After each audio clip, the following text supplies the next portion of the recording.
चलो, good morning everyone. Last class हमने क्या क्या डिस्कस किया था? इक्वेशन ऑफ सर्कल डिस्कस किया था। इक्वेशन ऑफ सर्कल में हमने दो टाइप का इक्वेशन देखा था। फर्स्ट था जनरल इक्वेशन, नहीं, equation of the circle in centre radius form था, right. Equation of the circle in centre radius form, x minus x1 का whole square plus y minus y1 का whole square is equal to r square. ये पहला form था। और second form था क्या? x minus x1 x minus x2 plus y minus y1 y minus y2 is equal to 0। तो यहाँ पर x1 x2 y1 y2 क्या था? Yes, end point of the diameter था। ठीक है, end point of the diameter रहेगा तो क्या बन जाएगा हमारा? Equation of the circle in diametric form. ठीक है, दो टाइप का हमने देखा था। यहाँ तक कोई कंफ्यूजन किसी को भी? नहीं। चलो अब थोड़ा सा ना इसको हम ओपन करके देखते हैं कि इसमें है क्या क्या चीज। ठीक है, देखो तो अगर मैं इसको ओपन करता हूं तो ये क्या मिल जाएगा? एक्स स्क्वायर, बोलो, minus 2x x1 plus x1 square plus y square minus 2y y1 plus y1 square is equal to r square. कोई कंफ्यूजन, कोई दिक्कत?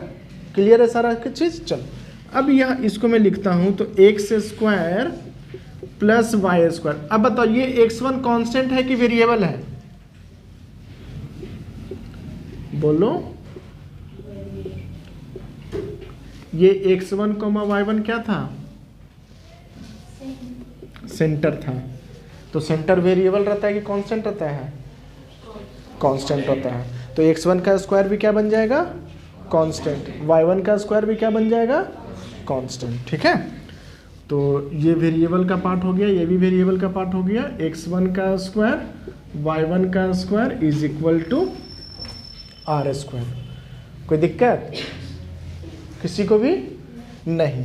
तो आज का जो हमारा टॉपिक है वो है जनरल इक्वेशन ऑफ सर्कल। तो जनरल इक्वेशन ऑफ सर्कल के लिए आपको जो हमें जो पता है, इक्वेशन ऑफ द कर्व। क्या था इक्वेशन ऑफ द कर्व? आपको याद है क्या था equation of the curve? A x square plus 2hxy plus by square plus 2gx plus 2fy plus c is equal to 0। ये बात समझ में आया कि नहीं आया? आया? कोई कंफ्यूजन? ये हमारा general equation of the curve है। इसको हमें इक्वेशन ऑफ द सर्कल बनाना है। इसको हमें क्या बनाना है? इक्वेशन ऑफ द सर्कल बनाना है। तो इक्वेशन ऑफ सर्कल बनाने के लिए आप इसको और इसको कंपेयर करो।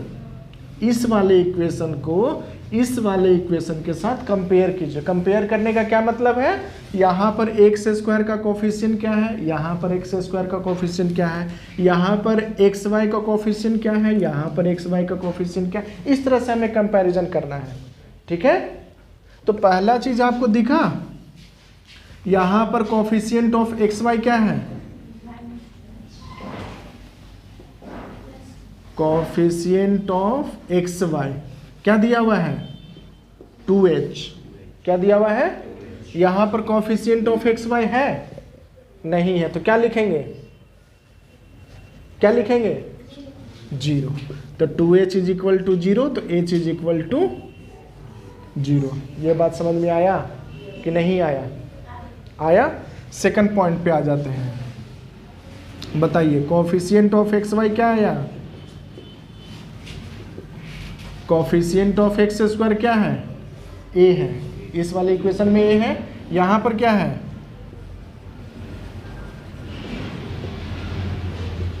Coefficient of x square in equation 1 इसको असाइन करो और इसको इक्वेशन 2 असाइन करो। ठीक है, तो क्या हो जाएगा ये, या कोफिशिएंट ऑफ एक्स स्क्वायर यहाँ पे क्या है, कोफिशिएंट ऑफ वाई स्क्वायर क्या है, यानी कि दोनों का कोफिशिएंट क्या होना चाहिए, सेम होना चाहिए सेम। यहाँ पर कोफिशिएंट ऑफ एक्स स्क्वायर क्या है, यहाँ पर कोफिशिएंट ऑफ वाई स्क्वायर क्या है, तो can I write coefficient of x square is equal to coefficient of y square, coefficient of y square, यानी कि a is equal to b होना चाहिए। क्लियर है कि नहीं क्लियर है, कोई कंफ्यूजन किसी को भी नहीं। अब आ जाते हैं सर, ये तो आपने बता दिया, दिस इज द कंडीशन, ये क्या है, कंडीशन है। कंडीशन क्या है, जनरल इक्वेशन में एक्स वाई का टर्म जीरो रहना चाहिए, अगर है तो उसको जीरो बनाइए, ठीक है। तो जीरो कैसे बनाएंगे, coefficient of x y equal to zero ले लेंगे। क्लियर है। सेकंड कंडीशन क्या है, coefficient of x square and coefficient of y square दोनों सेम होना चाहिए। क्लियर है। अगर ये दोनों कंडीशन सेटिस्फाई करता है तो यहां पर फिर अब आ जाते हैं, देखिए यहां पर कोफिशिएंट ऑफ एक्स क्या है, कोफिशिएंट ऑफ एक्स 2g, यहां पर कोफिशिएंट ऑफ एक्स क्या है, -2x1 है, ठीक है।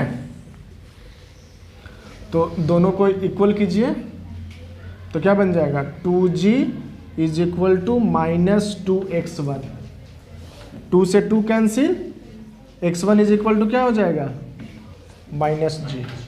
समझ में आया कि नहीं आया।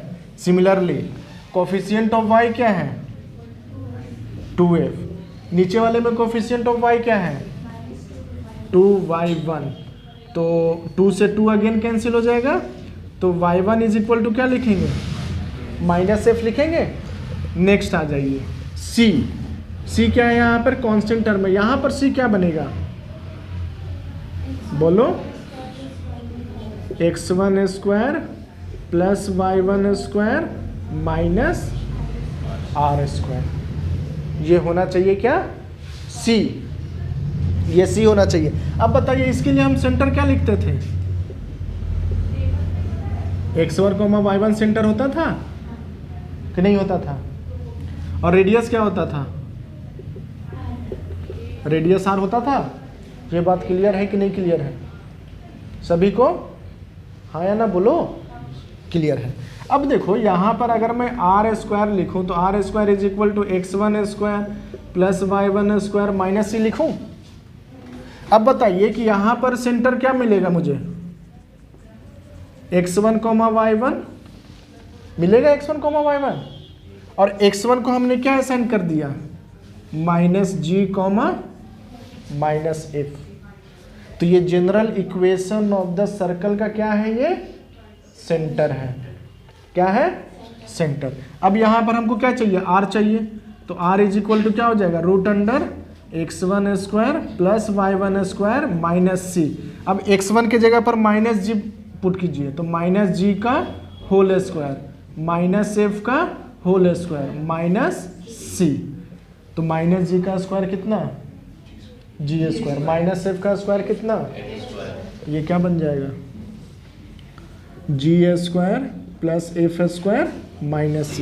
ये किसका कंडीशन आ गया, रेडियस का फॉर्मूला ये बन गया, ठीक है। अब सर ये स्क्वायर रूट है, इसके अंदर भी तो कुछ कंडीशन दे दीजिए, तो क्या बन जाएगा, g square plus f square minus c greater than equal to 0। अगर ये ग्रेटर देन इक्वल टू 0 हो जाता है तो क्या हो जाएगा, ये रियल सर्कल फॉर्म करेगा, रियल सर्कल फॉर्म, और g square plus f square minus c less than 0, तो क्या हो जाएगा, नो सर्कल फॉर्म। समझ में आया कि नहीं आया, क्लियर है कि नहीं क्लियर है। तो आपके पास सर्कल, देखो अगर ये दोनों कंडीशन फुलफिल करता है तो जरूरी नहीं है कि आपका सर्कल फॉर्म करेगा ही करेगा। तीसरा कंडीशन आपका ये भी चेक करना पड़ेगा कि g square plus f square minus c less than 0 है या नहीं है। क्लियर है कि नहीं क्लियर हुआ? सभी को समझ में आया? ये जनरल इक्वेशन, देखो ये जो हमारा इक्वेशन ऑफ द सर्कल था, हमने इसी इक्वेशन ऑफ सर्कल के बेसिस पे general equation of the circle का डेरिवेशन कर दिया हमने। आपको बताया था अर्लियर क्लासेस में भी ऑल्सो, ये जो कर्व का इक्वेशन है, ये कर्व का इक्वेशन स्ट्रेट लाइन भी रिप्रेजेंट करेगा, सर्कल भी रिप्रेजेंट करेगा, पैराबोला, हाइपरबोला, एलिप्स, सारा यही, और भी बहुत कुछ है। एक दो कर्व नहीं है बच्चा, अगर आप कर्व इसका ड्रॉ करोगे ना तो कर्व कुछ ऐसा भी बनता है। ये भी इसी का ही पार्ट है कर्व का। इसके लिए अलग कंडीशन है, इसके लिए अलग कंडीशन है। फिर कुछ ऐसा भी कर्व बनेगा आपका, इसका एक अलग कंडीशन है। तो एक ही कर्व वेरियस टाइप का चीजों को रिप्रेजेंट करेगा, प्रोवाइडेड की कंडीशन उसके लिए आप क्या दे रहे हो। ठीक है, तो अभी तक हमने इस कर्व के बेसिस पे दो टाइप का, दो नोन कर्व हमने जाना। पहला कर्व क्या था? Pair of straight line. दूसरा कर्व क्या था? Circle. Pair of straight line का भी कंडीशन हमने सीख लिया था। वो कंडीशन कैसे आया था ये भी हम समझ गए थे। इक्वेशन ऑफ सर्कल के लिए कंडीशन कैसे आ रहा है ये भी हमने देख लिया, और क्या क्या कंडीशन आ रहा है ये दोनों कंडीशन आप याद रखना। Coefficient of x y is equal to 0 होना चाहिए, और coefficient of x square is equal to coefficient of y square. ये दोनों अगर फुलफिल हो रहा है तो it will give equation of circle. ठीक है, अब वो equation of the circle valid है या इनवैलिड है वो ये डिसाइड करेगा। क्योंकि अरे सोचो ना, रेडियस होगा ही नहीं तो सेंटर केवल होने से सर्कल फॉर्म करता है क्या? नहीं। या तो भैया आप रेडियस 0 हो जाओ, नहीं तो रेडियस पॉजिटिव हो। रेडियस इमेजिनरी नंबर रहने से कोई फायदा है? डज इट मीन है? नहीं ना। इसी वजह से आपको तीनों कंडीशन चेक करते रहना पड़ेगा। ठीक है, क्लियर है सभी को? कोई कंफ्यूजन इसमें? चलिए कॉपी कीजिए तो सारा चीज।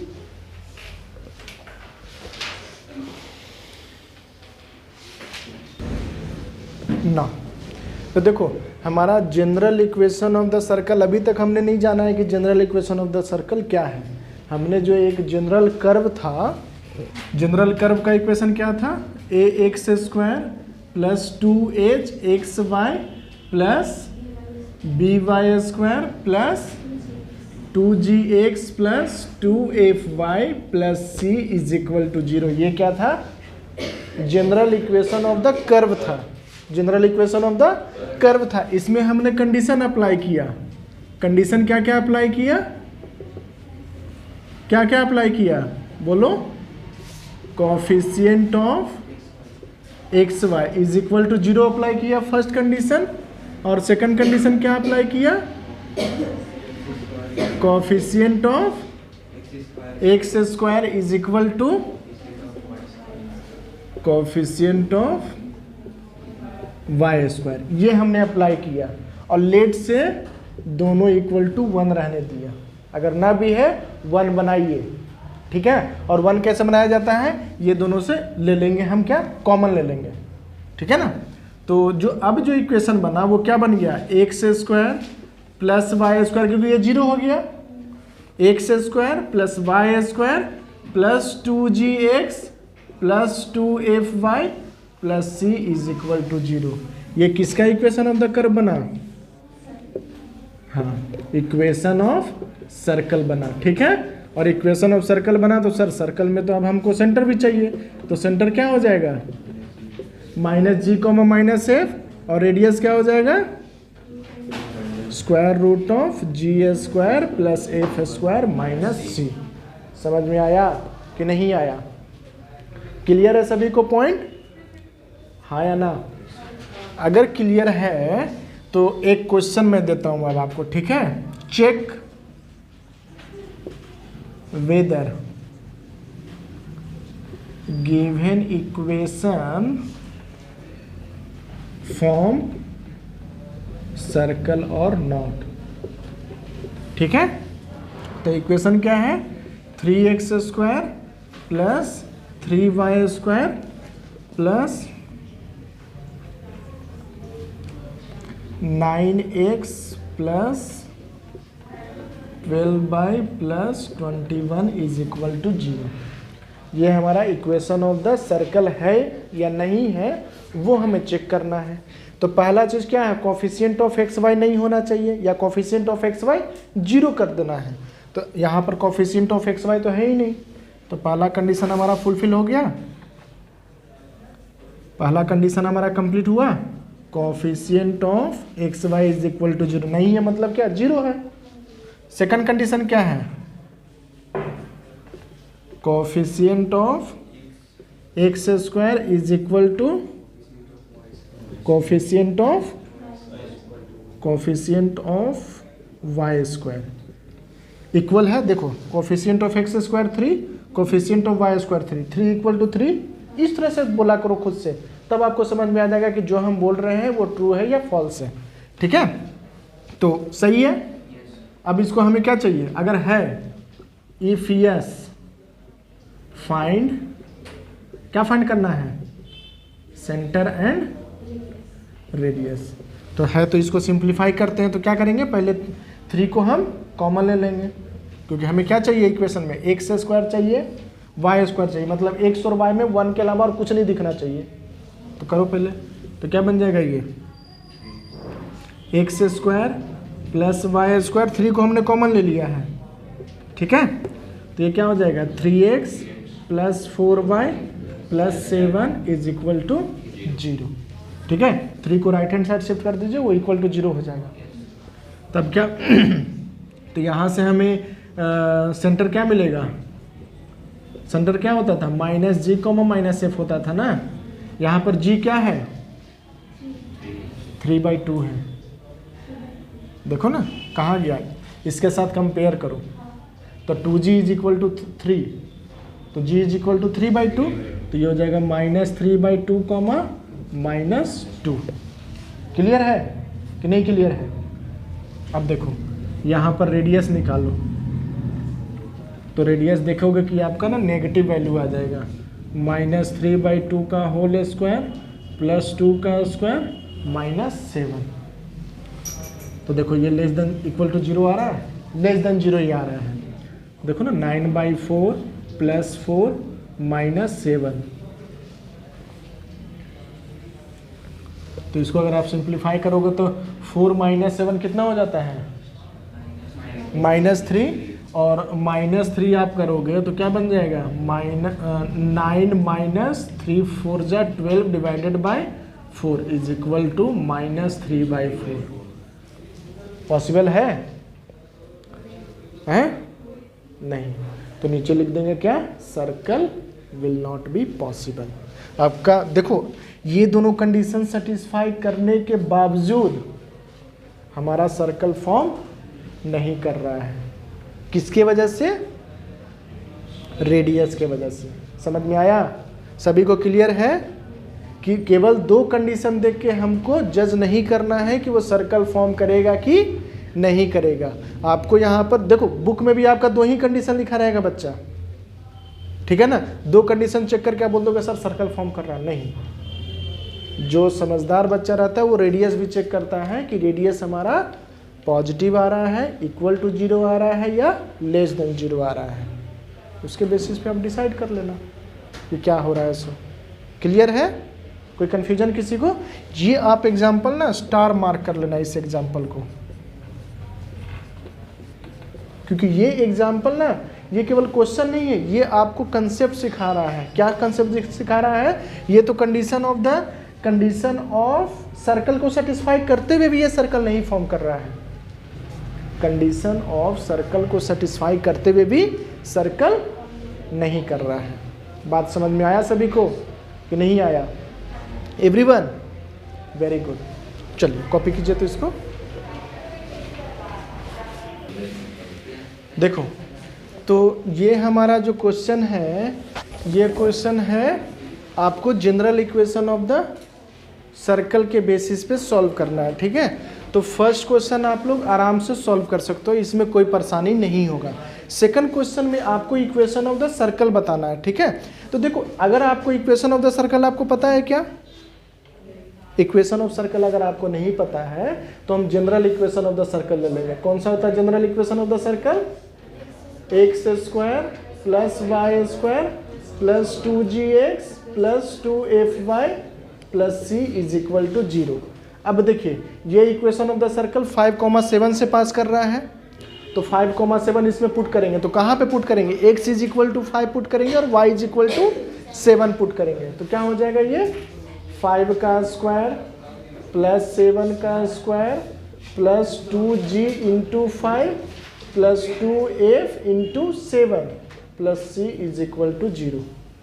एक इक्वेशन यहाँ से फॉर्म करेगा, दूसरा इक्वेशन इसके थ्रू फॉर्म करेगा, तीसरा इक्वेशन इसके थ्रू फॉर्म करेगा। 3 इक्वेशन 3 वेरिएबल सॉल्व करना आसान है। पहला 2 इक्वेशन को सॉल्व करना, c कैंसिल हो जाएगा। सेकंड इक्वेशन और थर्ड इक्वेशन को सॉल्व करोगे उसमें से फिर से c कैंसिल हो जाएगा, तो जो बचेगा ना वो दोनों का दोनों क्या बचेगा? f एंड g में बनेगा इक्वेशन, और f एंड g का हमारा क्या बन जाएगा? वैल्यू निकल जाएगा, और वैल्यू क्या दे देगा आपको? सेंटर दे देगा।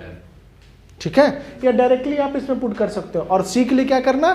f और g का वैल्यू निकल जाएगा, किसी एक इक्वेशन में पुट कर देना, f और g का वैल्यू, c का वैल्यू आ जाएगा, तो इसमें आप पुट कर दोगे तो इक्वेशन ऑफ सर्कल आ जाएगा। ये बात समझ में आया कि नहीं आया? अगर आप नेक्स्ट क्वेश्चन देखो तो ये जो लाइन है is diameter of the circle है। लाइन क्या है? डायमीटर ऑफ द सर्कल है। तो हम एक सर्कल फॉर्म कर लेते हैं, और सर्कल क्या है? ये डायमीटर है। तो ये जो सर्कल है, सर्कल का जो सेंटर रहेगा वो डायमीटर से पास करेगा। सर्कल का सेंटर डायमीटर से पास करेगा कि नहीं करेगा? करेगा। तो जब डायमीटर से पास कर रहा है तो रेडियस ऑफ द सर्कल क्यों पूछ रहा है? ये तो डायरेक्टली हमको निकल जाएगा, एम का वैल्यू भी नहीं बताने का जरूरत है हमको। चलो फिर भी m का वैल्यू हम फाइंड कर लेते हैं। ठीक है, ये डायरेक्टली बिना इक्वेशन ऑफ लाइन, जो डायमीटर का लाइन दिया हुआ ना, बिना इसके भी हम सॉल्व कर सकते हैं। ठीक है, कैसे? देखो आपका इक्वेशन ऑफ द सर्कल दिया हुआ है, तो इक्वेशन ऑफ सर्कल अगर आपका दिया हुआ रहता है तो हम उससे क्या क्या फाइंड कर सकते हैं? 2 चीज़ हम आराम से फाइंड कर सकते हैं, पहला सेंटर और दूसरा रेडियस। ये हम फाइंड कर सकते हैं बिना किसी परेशानी के। क्लियर है? कोई कंफ्यूजन इसमें? अगर आपको क्वेश्चन में चेंज करना है ना तो आप क्या करो, यहां पर भी m दिया हुआ है, यहां पर भी m ले लो। ठीक है, तब थोड़ा क्वेश्चन इंटरेस्टिंग बन जाएगा हमको। क्लियर है? तो देखो करेंगे कैसे इसको, तो ये हमारा सेंटर क्या बन जाएगा? -3/2, -2। ये हमारा सेंटर बन गया। अब ये जो सेंटर है ये डायमीटर के थ्रू पास करेगा, तो मतलब जो सेंटर है वो इक्वेशन को सेटिस्फाई कर रहा होगा, सेंटर इक्वेशन को सेटिस्फाई कर रहा होगा। तो पुट कीजिए -2 is equal to 2 into -3/2 plus m। 2 से 2 कैंसिल, m का वैल्यू कितना आ गया? m का वैल्यू 1 आ गया। अब हमें रेडियस चाहिए, तो रेडियस का क्या फार्मूला बनता था? g² plus f² minus c। तो g का वैल्यू कितना? -3/2, स्क्वायर करेंगे तो 9/4, प्लस f का वैल्यू कितना? -2 का स्क्वायर 4, और c देखो c यहाँ पर क्या है? -m है, c क्या है? और m का वैल्यू हमने 1 फाइंड कर लिया है। तो अब बताइए c का वैल्यू क्या हुआ? -1। तो c -1, तो माइनस ऑफ माइनस प्लस 1। समझ में आया? ये क्या बन जाएगा? 5 इंटू 4 20, 20 प्लस 9 29 डिवाइडेड बाय 4। ये बात समझ में आया कि नहीं आया? क्लियर है? कोई कंफ्यूजन नहीं। अब आ जाते हैं नेक्स्ट क्वेश्चन में। नेक्स्ट क्वेश्चन आपने ट्राई किया? नेक्स्ट क्वेश्चन ट्राई कीजिए। देखो नेक्स्ट क्वेश्चन आसान है। अगर आप देखोगे तो equation of the circle passing through, देखो 2 पॉइंट ऑलरेडी आपका दिया हुआ है, 2 पॉइंट आप इसमें पुट कर लो, और तीसरा पॉइंट आपका यहां पे दिया हुआ है। तीसरा क्वेश्चन सॉल्व करना आसान है। फर्स्ट 2 इक्वेशन को सॉल्व करोगे तो c गायब हो जाएगा, c गायब हो गया, और यहां पर भी g और a पुट कर देना।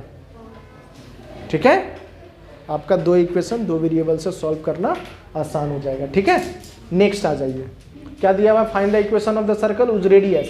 अब देखो यहाँ पर रेडियस दिया हुआ है आपको ऑलरेडी, ठीक है, और centre lies on it, centre भी आपका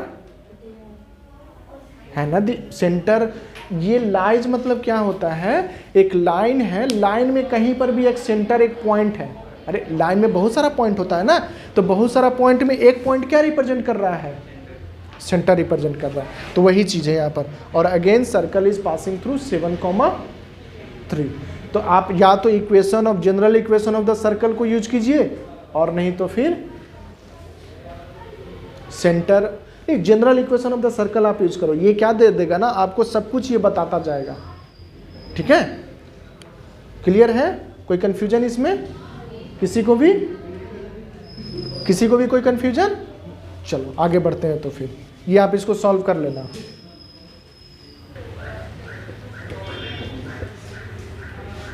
हाँ, तो अब नेक्स्ट है हमारा standard equation of the circle. Standard equation of circle. तो स्टैंडर्ड इक्वेशन ऑफ सर्कल में अगर आप देखोगे तो देखो, पहला जो सर्कल है वो एक्स एक्सिस को टच करेगा, ठीक है, ये यहाँ पर टच हो रहा है, तो h, y है, ठीक है। तो ये टचिंग थोड़ा सा और परपेंडिकुलर बना देते हैं, ये यहाँ पे टचिंग कर लो, ठीक है। तो बताइए इसका लेंथ कितना होगा, h होगा। अगर x एक्सिस के साथ टच करेगा तो रेडियस क्या बना देगा हमारा, y coordinate of the centre. ये बात समझ में आया कि नहीं आया? सॉरी, ये h नहीं होगा, ये k हो जाएगा, यस, ये k हो जाएगा। तो इक्वेशन ऑफ सर्कल क्या हो जाएगा, इक्वेशन ऑफ सर्कल क्या होगा, x माइनस h का whole square plus y minus k का whole square is equal to k square. ये बात समझ में आया कि नहीं आया? देखो एक्स एक्सिस में क्या होता है ना, अगर आप देखोगे तो ये जो पॉइंट है ये हमारा h है, और ये जो पॉइंट है ये हमारा क्या है, k है, ठीक है। नेक्स्ट आ जाइए, अगर यही चीज y एक्सिस के साथ टच हो रहा होता तो क्या होता, देखिए ये हमारा क्या बन जाएगा, h, और ये क्या बन जाएगा, k बन जाएगा। तो अब जो हमारा सेंटर तो वही रहेगा, h, k ही रहेगा, लेकिन इस बार रेडियस किसके अकॉर्डिंग आएगा, x coordinate of the centre के अकॉर्डिंग आएगा।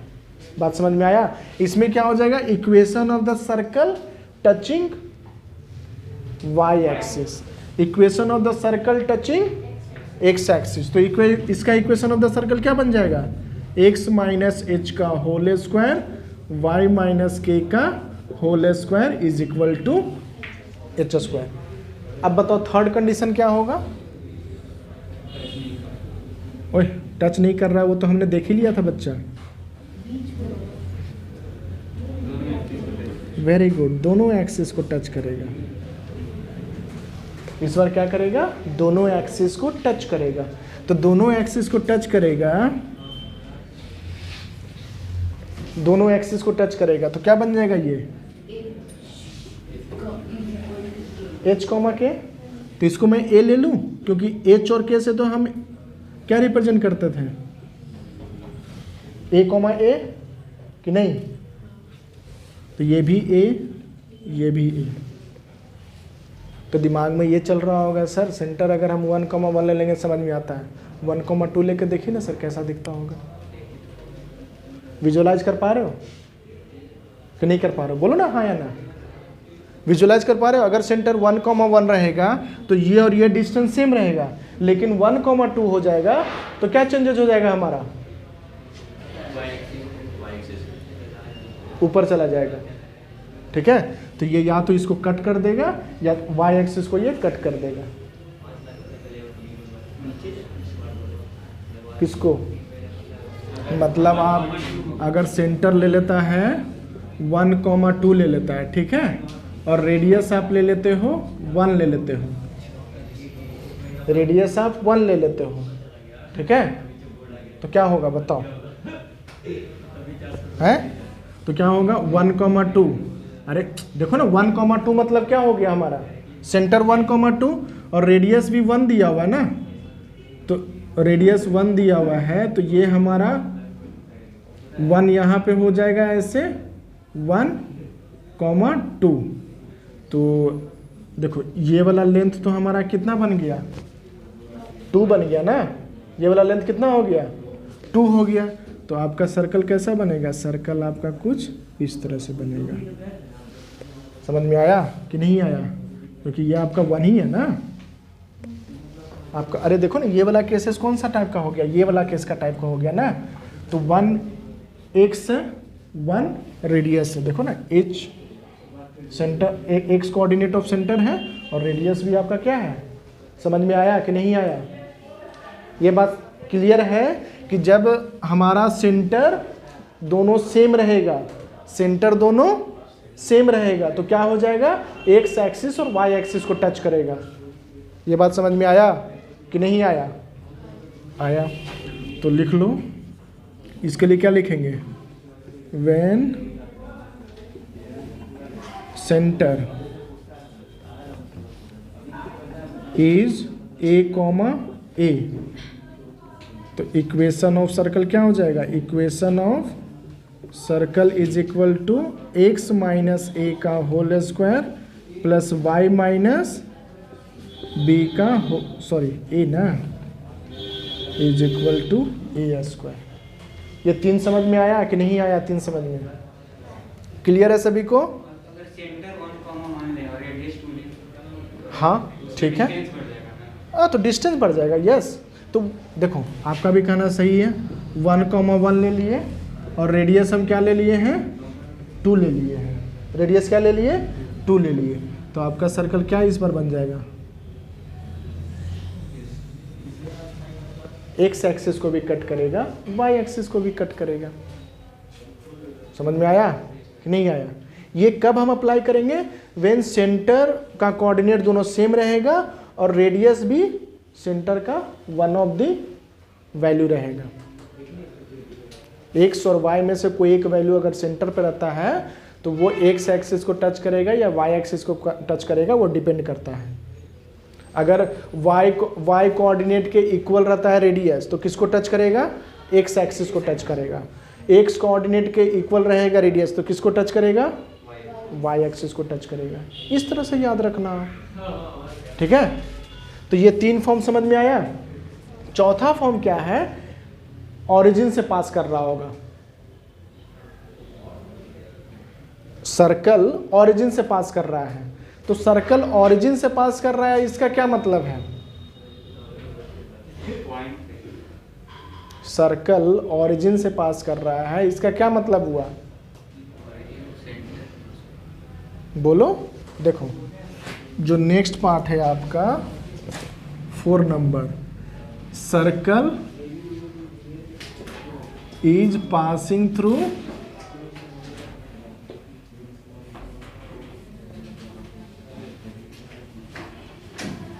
Circle is passing through origin, ठीक है।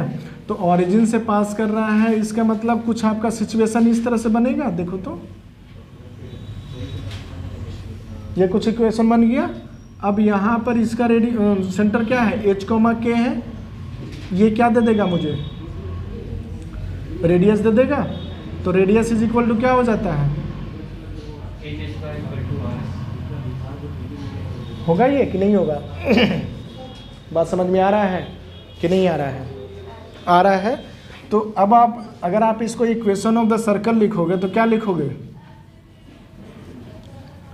Equation of circle is equal to, तो x माइनस एच का whole square plus y minus k का whole square is equal to r square होता है। और आर स्क्वायर का वैल्यू क्या हो जाएगा, H square plus k square होगा। अब इसको मैं थोड़ा सिंप्लीफाई करता हूं तो क्या बन जाएगा, x square plus h square plus y square plus k square minus 2hx minus 2yk is equal to h square plus k square. H square k square h square k square cancel हो गया, तो बचा क्या, x square plus y square minus 2gx minus 2f k is equal to 0। अगर हम ये वाला equation ना लिखें, अगर ये वाला अपना जाना पहचाना इक्वेशन लिखें, x square plus y square plus 2gx plus 2fy is equal to 0, तो चलेगा कि नहीं चलेगा? समझ में आया? देखो दोनों में क्या सिमिलरिटी है, दोनों में सिमिलरिटी ये है कि सर कांस्टेंट पार्ट 0 है, कांस्टेंट पार्ट 0 है, यही हमें देखना है इसमें। ठीक है, कोई दिक्कत, ये चारों फॉर्म में कोई दिक्कत है? चारों फॉर्म इक्वली इंपॉर्टेंट है। कहीं पर भी डायरेक्टली अगर आपको क्वेश्चन दे दिया जाएगा, आप इक्वेशन ऑफ द सर्कल का थोड़ा सा आपको ना आइडिया मिल जाएगा। जैसे आपने जो पिछला वाला क्वेश्चन चारों पांचों सॉल्व किया होगा, तो उसमें आपको कुछ नहीं आइडिया मिल रहा था कि सर किस तरह का इक्वेशन ऑफ द सर्कल दिख रहा होगा। आइडिया मिल रहा था, जब तक आप प्रॉपरली न सॉल्व कर रहे थे तब तक कुछ भी आइडिया नहीं मिल रहा था। आपने प्रॉपरली सॉल्व किया, आइडिया आपको मिल गया, मिला ना? तो यहाँ पर क्या रहेगा, some part of the circle of the equation का आइडिया आपको मिल जाएगा, अगर ये वाला चीज़ आपको याद रहेगा तो। ठीक है, क्योंकि देखो ना यहाँ पर circle passing through origin, directly क्या बोल दोगे आप, ओए c is equal to 0, c is equal to 0, हाँ या ना? आइडिया क्लियर हो गया? फिर यहाँ पर अगर आपको दिया हुआ रहेगा नेक्स्ट कॉन्सेप्ट है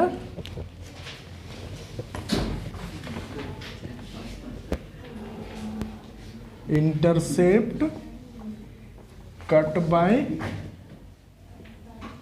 सर्कल ऑन एक्सिस। इसका क्या मतलब हुआ कि देखो एक कंडीशन ये हो सकता है, ठीक है, क्या कर रहा है, सर्कल एक्स एक्सिस पे इंटरसेप्ट फॉर्म कर रहा है, सर्कल एक्स एक्सिस पे एक्स इंटरसेप्ट फॉर्म कर रहा है, और दूसरा कंडीशन ये हो सकता है, ठीक है, सर्कल वाई एक्सिस पे इंटरसेप्ट फॉर्म कर रहा है। समझ में आया कि नहीं आया? समझ में आया कि नहीं आया?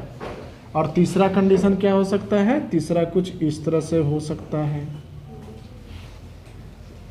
इस तरह से हो सकता है कि नहीं? बात क्लियर है कि नहीं क्लियर है? बोलो, ये जो हमने जो स्टेटमेंट लिखाया उसका ये 3 पॉसिबल केसेस है। ओके, चलो तो जनरल इक्वेशन ऑफ सर्कल पे ही सारा चीज़ हम सॉल्व करेंगे। ठीक है, जनरल इक्वेशन ऑफ सर्कल ज़्यादा बेहतर तरीके से सब कुछ एक्सप्लेन करता है? तो general equation of the circle consider कीजिए, तो क्या हो जाएगा, x square plus y square plus 2gx plus 2fy plus c is equal to 0। तो यहाँ से हमको सेंटर क्या मिल जाएगा, minus g comma minus f, और रेडियस क्या मिल जाएगा, root under g square plus f square minus c. ये बात क्लियर? कोई कंफ्यूजन किसी को? किसी को भी नहीं। अब आप देखो, ये आपका पॉइंट क्या दिया हुआ है, माइनस जी को माइनस एफ। अब बताओ ये वाला लेंथ क्या होगा, ये तो हो गया आपका ओ ए बी, बताओ ना क्या होगा, ये ओ ए लेंथ क्या होगा, ओ ए रेडियस, यस बोलो ना, तो रेडियस।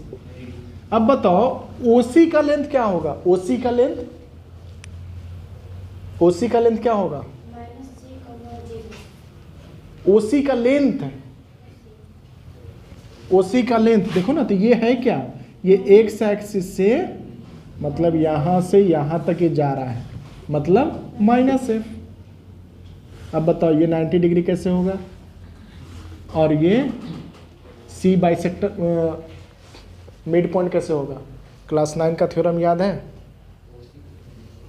क्लास 9 का थ्योरम में क्या था, a line drawn from centre to the chord bisect the chord, और 90 डिग्री भी फॉर्म करता था। तो 90 डिग्री फॉर्म करता है तो हमको AC का लेंथ मिल जाएगा। AC क्या हो गया? बेस हो गया। तो बेस का लेंथ क्या हो जाएगा? बेस का लेंथ क्या होगा? √r² minus of OC²। तो r² मतलब क्या? यही रेडियस है ना। तो G² plus F² minus C होगा और माइनस F² कैंसिल क्या हो जाएगा? G² minus C। ये क्या हो गया? AC। AB का लेंथ क्या हो जाएगा? AB का length 2 into AC is equal to 2 into √G² minus C। ये किसका लेंथ हो जाएगा? AB का लेंथ आ गया। AB का लेंथ आ गया या नहीं आया? आ गया। चलो अब सर यहाँ पर तो फिर से हमको स्क्वायर रूट मिल गया। तो स्क्वायर रूट मिल गया यानी कि यहाँ पर भी फिर से 3 condition, G² minus C greater then 0। तो G² minus C greater then 0 होगा तो क्या हम इंटरप्रेट करेंगे? सोचो। अरे यही चीज आ रहा है ना हमको। AB का लेंथ आ गया। देखो ना, ग्रेटर देन 0 मतलब क्या? पॉजिटिव। तो 2 इंटू पॉजिटिव और बड़ा नंबर दे दिया ना, मतलब AB नॉन जीरो हो गया। तो ये क्या करेगा? 2 circle cut x axis at 2 different point.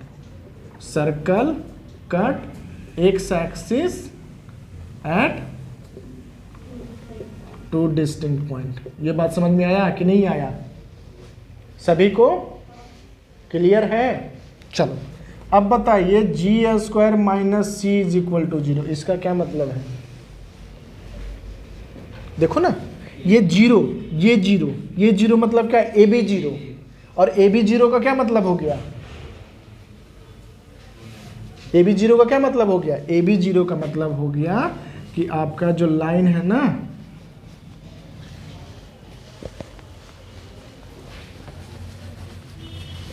ये सर्कल तो फॉर्म किया है लेकिन इस बार क्या हो गया? ये इस तरह से फॉर्म कर गया, टच एट ए पॉइंट। ठीक है, ये बात समझ में आ रहा है कि नहीं आ रहा है? हैं? और अगर इस तरह से आपका आ जाता है, इसका क्या मतलब हुआ?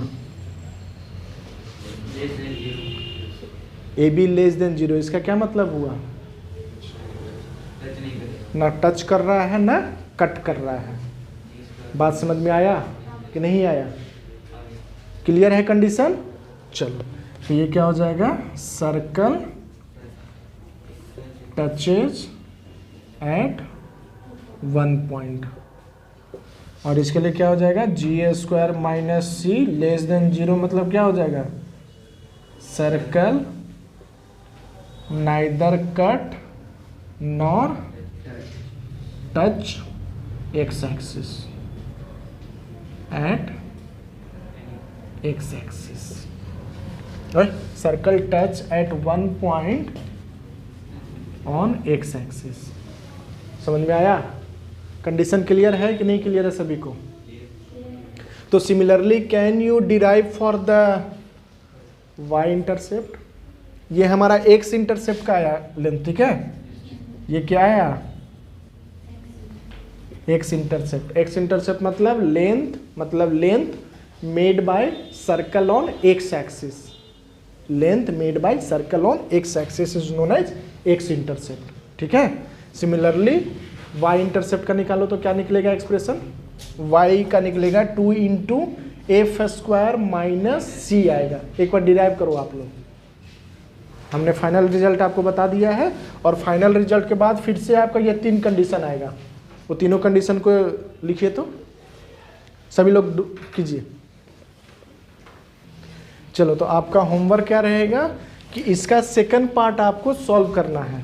ठीक है? अगर सॉल्व हो गया है वेरी गुड। आपको जो क्वेश्चन सॉल्व करने के लिए दिया वो क्वेश्चन आप सॉल्व करना और एट द सेम टाइम आप बुक का एक्सरसाइजेस सॉल्व करना स्टार्ट कर दीजिए। ठीक है? We will able to solve all kinds of problem. जहाँ तक हमने पढ़ा है वहाँ तक आपका सॉल्व हो जाएगा। क्लियर है सभी को? क्लियर है सभी को? चलो ending the class now. Thank you very much.